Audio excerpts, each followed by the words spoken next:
안녕하세요. 대한민국의 대표 부동산 초보 박가영입니다. 이번 시간에도 저희들을 이끌어 주실 대한민국의 대표 부동산 전문가 부동산 경제연구소 김인만 소장님 모셨습니다. 안녕하세요, 소장님. 안녕하세요. 네. 저희가 지난 시간에는 오르락 내리락하는 집값의 비밀과 집값을 결정하는 요소들에 대해서 짚어봤는데요. 이번 시간에는 실질적으로 이런 정보들을 어디서 찾아볼 수 있는지 좀 구체적으로 짚어보도록 하겠습니다. 먼저 소장님이 공급은 입주 물량이 좀 중요하다고 하셨는데 맞습니다. 그러면 입주 물량은 어디서 확인을 해볼 수 있는 건가요? 그렇게 물어보시는 분들이 굉장히 많은데요. 궁금하죠? 먼저 통계청하고요. 한국부동산은 공공기관에서 확인할 수가 있는데 사실 좀 보기가 좀 어려울 수도 있고요. 찾아보기가 어려운데 요즘 다양한 앱들이 많이 나오고 있거든요. 뭐 직방이나 부동산 R124, 아실 뭐 여러 가지 앱들을 활용하면 되는데 저는 개인적으로 이제 보기 편한 걸 보면 아실이라는 앱을 보면 굉장히 쉽게 지역하고 딱 치면 입주 물량이 쉽게 나오거든요. 그래서 아실이요? 그렇죠. 그런 앱이 있는데 물론 본인이 편한 앱을 보시면 됩니다. 그리고 제가 가장 알고 싶은 겁니다. 주택시장이 지금이 바닥이다 아니다. 바닥을 정말 알고 싶거든요. 이것도 확인할 수 있는 방법이 있을까요? 우리가 뭐 미래를 알 수는 없습니다. 타임머신을 타고 미래를 갈 수는 없는데요. 우리가 과거는 알 수 있잖아요.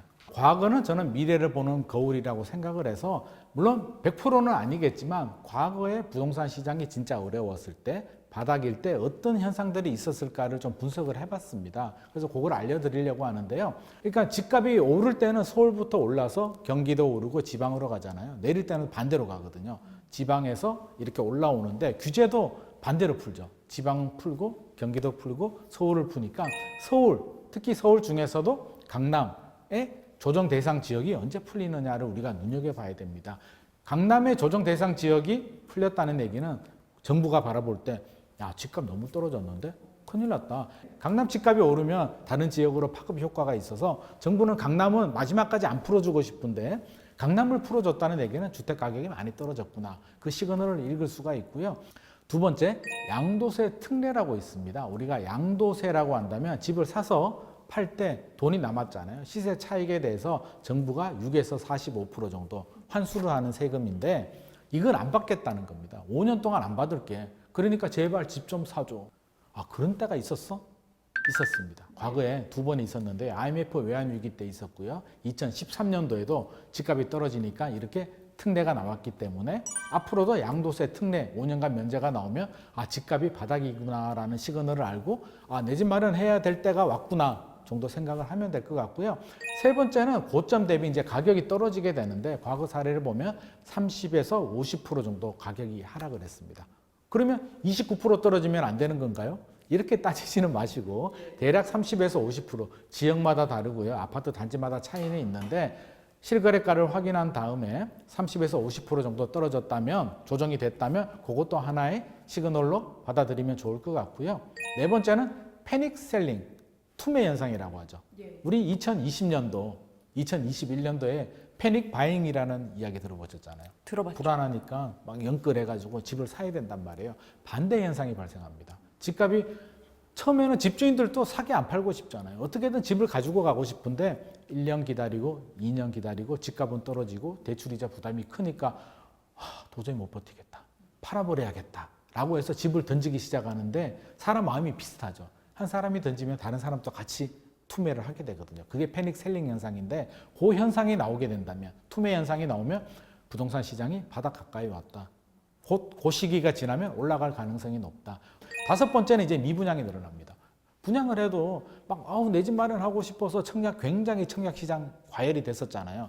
집값이 떨어지게 되면 안 하고 싶습니다. 우리 누구라도 떨어지는 집을 사고 싶지는 않잖아요. 사람 마음이 똑같거든요. 결국에는 분양을 안 하게 되고 미분양이 늘어나고 우리 수도권 지역 같은 경우는 한 3만 가구 정도 이상 미분양이 늘어난다면 주택시장이 굉장히 안 좋구나. 그때 마이너스 P도 막 등장을 하거든요. 그렇기 때문에 이런 여러 가지 시그널들을 보면서 우리가 내 집 마련 기회를 잡으려고 한다면 이왕이면 아무 생각 없이 그냥 아무 때나 그냥 지금 사야 되는 거 아니야? 하지 마시고 제가 알려드린 요 5개 바닥 시그널을 참조를 한 다음에 요 정도 해당이 될까? 요 정도면 바닥 가까이 왔구나. 타이밍을 잡고 내 집 마련을 하시면 내 집 마련하는데 훨씬 더 도움이 되지 않을까 싶습니다. 네, 이 5개 신호는 제가 꼭 외워야겠습니다. 그리고 제가 주식도 하는데 네. 제 특징이 고점 잡기입니다. 근데 내 집 마련할 때는 고점은 꼭 피하고 싶거든요. 네. 반대로 고점 신호도 있을 것 같은데 역시 5개일까요? 아, 맞습니다. 고점은 좀 피하는 게 좋겠죠. 그쵸. 근데 그게 쉽지는 않아요. 고점을 반대로 가는데 부동산 규제가 이제 서울 수도권에서 지방으로 확산을 하잖아요. 서울부터 강남부터 규제하고요. 서울 규제하고 경기도 규제하고 지방으로 가잖아요. 예. 지방의 중소도시들이 조정 대상 지역이나 투기 과열 지구로 묶였다. 그 얘기는 퍼져서 지방까지 갔기 때문에 고점일 가능성이 굉장히 높아지는 거고요. 두 번째는 패닉 바잉 아시죠? 막 사고 싶어. 기다렸던 사람들이 지금 사야 될 것 같아서 막 한꺼번에 몰리거든요. 이렇게 너도 나도 막 몰릴 때는 이거 패닉 바잉 아닐까? 좀 조심해야 되는 거 아니야? 한번 생각을 해볼 필요가 있을 것 같고요. 세 번째는 잘 오르지 않는 지역들이 오르기 시작합니다. 강남이나 서울이나 뭐 경기도 인기 지역들은 항상 대기 수요들이 굉장히 많이 있는데 뭐 외곽 지역들, 뭐 인천, 동탄, 의정부 이렇게 외곽 지역들은 서울 대비 그 지역들이 나쁘다는 게 아니라 서울 대비해 보면 서울은 최근 5년간 흐름을 보면 2017년부터 꾸준히 올랐습니다. 2019년도에 잠깐 조정이 됐다가 꾸준히 올랐는데요. 이런 외곽 지역들은 꾸준히 안 오르고 이렇게 일반적으로 안정적으로 가다가 2019년 하반기에서 2020년 정도 이렇게 갑자기 이렇게 올라가거든요. 그렇게 다른 지역들보다 안 오르는 지역들이 갑자기 많이 오르게 되면 그것도 고점의 시그널로 하나 봐야 되고요. 네 번째로 제가 말씀드리고 싶은 건 우리 주변에 보면 꼭 그런 분들이 있거든요. 대출 받는 거 절대 싫어. 내 집 마련 안 하는 게 좋아. 나는 그냥 전세로 살 거야. 주택을 사면 좀 내 집 마련 또 필요 없어. 이런 분들이 꼭 있습니다. 위험 회피 성향 중에서도 좀 보수적인 성향을 가지신 분들 네. 항상 있는데 그런 분들을 좀 예의주시해야 돼요. 주변에 그런 분들이 집을 사기 시작하면 그분들까지 집을 사면 얼마나 불안하면 기다리다가 지쳐서 집을 사는 거잖아요. 그리고 이제 고점일 때 이제 청약 열기, 5번째로 이제 청약 열기 막 과열이 되고 너도 나도 막 청약에서 가격 경쟁률이 막 몇백 대 1씩 막 나오죠. 그런 시그널 5개 시그널을 좀 종합을 해본다면 그거는 좀 피해야겠다. 우리가 고점은 좀 피해야 되고 저점의 시그널은 우리 매수 기회로 좀 잡아야겠다. 쉽지는 않습니다. 분위기에 휩쓸릴 수는 있는데요. 반드시 이걸 좀 메모하셨다가 딱 책상에 붙여두고 흔들릴 때마다 한 번씩 보시면서 좋은 타이밍을 잡으면 좋을 것 같습니다. 네, 오늘 강의의 진짜 키포인트가 아닐까 이런 생각을 해봅니다. 그리고 요즘에 집 살 때 다들 실거래가 확인은 해보시는 것 같은데 그래도 경험이 없는 분들도 분명히 있으실 거거든요. 그런 분들을 위해서 실거래가 확인 방법도 좀 알려주시죠. 실거래가 제도가 굉장히 좋습니다. 우리가 2006년도부터 도입이 됐는데요. 실제 거래된 내용은 이제 신고를 하기 때문에 확인해야 되는데 물론 이것도 일부 헛수가 있습니다. 뭐 허위를 신고하는 경우들이 있는데 그래도 참고 자료로는 저는 충분히 활용할 수가 있기 때문에 실거래는 반드시 확인을 하셔야 되는데 국토교통부 홈페이지가 있습니다. 실거래가 공개 시스템이라고 있는데요. 검색을 해보면 딱 나옵니다. 아파트, 빌라, 오피스텔, 토지 모든 실거래가를 다 확인할 수가 있기 때문에 반드시 확인을 해야 되고요. 나는 이거 확인하기가 좀 어려울 것 같아. 잘 모르겠어. 라고 하면 우리 일반적으로 많이 검색하잖아요. 네이버나 직방이나 다음이나 뭐 여러 가지 앱들, 뭐 호갱노노 여러 가지 앱들이 있는데 그런 앱들도 결국에는 국토부 실거래가 시스템에서 가지고 와서 제공을 해줍니다. 그래서 데이터는 똑같은 데이터고요. 내가 보기 편한 그런 앱을 사용하시면 좋을 것 같습니다. 네. 저도 요즘에 취미가 네. 이렇게 돌아다니다가 괜찮아 보이는 아파트 딱 보이면 네. 검색을 딱 해봅니다. 그래서 실거래가를 확인해 보곤 하는데 네. 몇 년 전이랑 비교하면 너무 많이 올랐다 싶은 게 많이 보이더라고요. 그래도 앞으로 더 오를 것 같다라는 기대감도 있기도 하고요. 이렇게 실거래가를 딱 봤을 때 잘 분석하는 방법도 같이 알려주시면 참 좋을 것 같습니다. 저는 5년 정도의 실거래 추이를 이렇게 살펴봅니다. 이것도 이제 그래프가 잘 나옵니다. 그래프를 직접 그리지는 마시고요. 그래프가 나오기 때문에 보시는데 일반적으로 이제 2배 정도가 올랐더라고요. 최근 5년간은 2017년에서 2022년까지는 2배 정도가 일반적으로 서울 수도권 지역에서는 올랐습니다. 그래서 내가 사려는 아파트가 2배가 아니라 1.5배 정도 올랐다면 시장 흐름에 탄력적으로 움직이지 못하는 거죠. 많이 안 올랐다는 얘기이기 때문에 나중에 혹시라도 다시 상승기가 오더라도 많이 안 오를 가능성이 굉장히 높습니다. 그래서 그런 점을 좀 체크를 해야 되고요. 무조건 2배라고 단정 짓지 마시고요. 시대가 또 달라질 수는 있잖아요. 그러니까 내가 관심 있는 지역에 그 랜드마크 대표 아파트들이 있거든요. 마포 같으면 마레프 뭐 이렇게 아파트가 있는데 그런 아파트들 몇 개를 먼저 확인한 다음에 몇 배가 올랐는지 확인을 하고 내가 사고 싶어하는 아파트를 비교해서 확인을 한 다음에 비슷하게 흐름을 따라가느냐 그걸 비교해 보면 상당히 도움이 되고요. 또 한 가지 팁을 더 드리면 아파트 같은 경우는 우리 공시가격이라고 들어보셨죠? 네. 세금 내는 이제 기초가 되는데 아파트는 공동주택 공시가격이라고 있습니다. 그래서 아파트 이름하고 주소하고 동호수를 치면 2022년 또는 2023년 연도별로 공시가격이 딱딱 나옵니다. 그러면 이 공시가격은 시세 대비 낮거든요. 아파트는 한 70% 정도 일반적으로 형성이 되기 때문에 요거를 가지고 어떻게 확인을 하냐면 저는 1.4배에서 1.6배. 그러니까 공시가격이 예를 들어서 뭐 1억이라고 한다면 1.4배면 1억 4천이 되겠죠? 1.6배면 1억 6천이 되잖아요. 그러면 1억 4천에서 1억 6천 사이 정도면 적정하다. 그래서 내가 사려는 아파트가 1억 8천이에요. 그러면 이거는 좀 너무 과하게 올랐다. 적정 가격보다. 또는 너무 내려갔다면 좀 저평가가 됐다. 이렇게 판단을 할 수가 있습니다. 네, 알겠습니다. 일단 랜드마크를 좀 알아야겠네요. 랜드마크 그렇죠. 아파트를 확인을 하고 비교를 해보고 맞습니다. 공시가격의 1.4배에서 1.6배 기억을 했습니다. 그렇다면은 땅이나 토지 같은 것도 역시나 공시가격의 1.4, 1.6 이렇게 저희가 비교를 해보면 맞는 걸까요? 토지는 좀 다릅니다. 아파트는 공동주택 공시가격이라고 하는데요. 토지는 공시지가라고 합니다. 같은 공시가격인데 이름이 달라요. 공시지가, 개별 공시지가라고 하는데 토지는 아파트는 제가 시세 대비 한 대략 한 70% 정도 된다라고 했죠.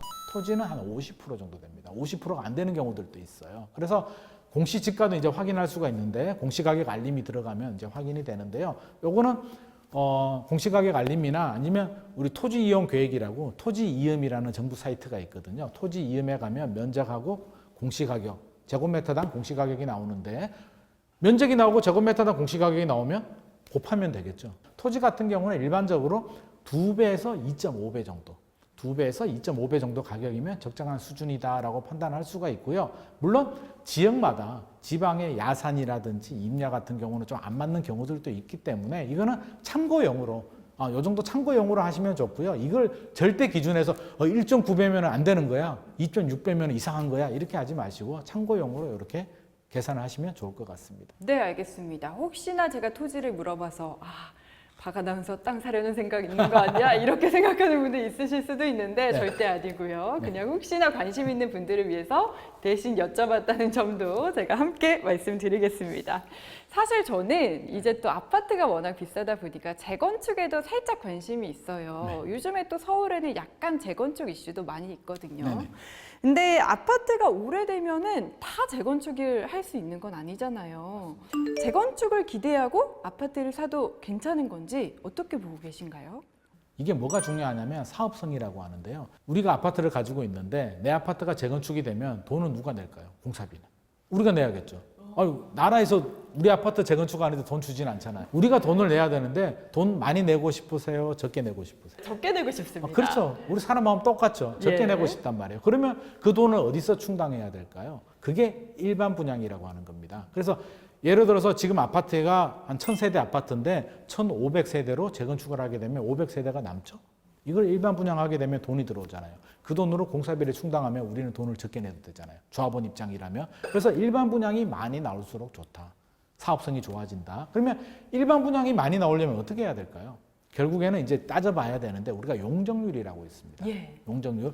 모든 땅에는 건물을 이 정도 지어도 돼라는 기준이 있는데요. 용적률이 높아질수록 건물을 많이 지을 수가 있겠죠. 건물을 많이 지으면 일반 분양을 많이 할 수 있잖아요. 내가 살고 있거나 내가 투자하고 싶은 재건축 아파트가 용적률이 낮아요. 250%까지 지을 수는 있는데 예전에 짓다 보니까 80% 정도밖에 안 되는 거예요. 그러면 차이가 굉장히 많죠. 80% 5층짜리 아파트를 부셔버리고 새로 짓게 되면 굉장히 많이 지을 수가 있잖아요. 예. 이거는 사업성이 좋은 거죠. 근데 지금 아파트가 용적률이 220%입니다. 그럼 새로 지으면 30%밖에 안 나오죠. 예. 일반 분양이 많이 안 나오니까 조합원들 부담이 커지게 되고요. 그럼 조합원들이 시큰둥하겠죠. 요거를 사업성을 따져보려면 대지 지분, 땅이잖아요. 콘크리트 가치는 부셔버리고 없죠. 네. 시간이 지나면 콘크리트 가치 인정이 안 돼. 40년이 지나면 감가상각이 돼서 없어져 버리고요. 땅만 남거든요. 예전에 우리 개포동의 개포주공 아파트, 이제 지금은 멋진 새 아파트가 됐는데 옛날에 5층짜리 아파트였거든요. 그 아파트를 보면서 이제 저한테 그렇게 물어보신 분이 있습니다. 아니, 다 허물어져가는 5층짜리 아파트가 왜 이렇게 비싼 거야? 이게 말이 돼? 라고 하는데 왜 말이 되냐면 건물은 다 허물어져 가지만 땅을 많이 가지고 있는 거죠. 조합원들은 땅으로 평가를 받거든요. 결국에는 땅을 많이 가지고 있는 게 대지 지분입니다. 세 번째는 용도 지역이라고 하는데 땅에는 등급이 있거든요. 용도 지역에. 그래서 아까 제가 3종 일반 주거 지역은 용적률을 250%까지 짓는다고 했잖아요. 만약에 준주거라면 500%까지 지을 수가 있거든요. 그러니까 용적률만 보고 250%좀 높은데 용도 지역을 확인하니까 준주거 지역이야. 이거는 굉장히 좋은 겁니다. 사업성이. 그래서 이렇게 대지 지분이 많으냐, 용적률이 낮으냐, 또 용도 지역이 좋으냐를 복합적으로 이렇게 체크를 해서 이렇게 분석을 할 필요가 있습니다.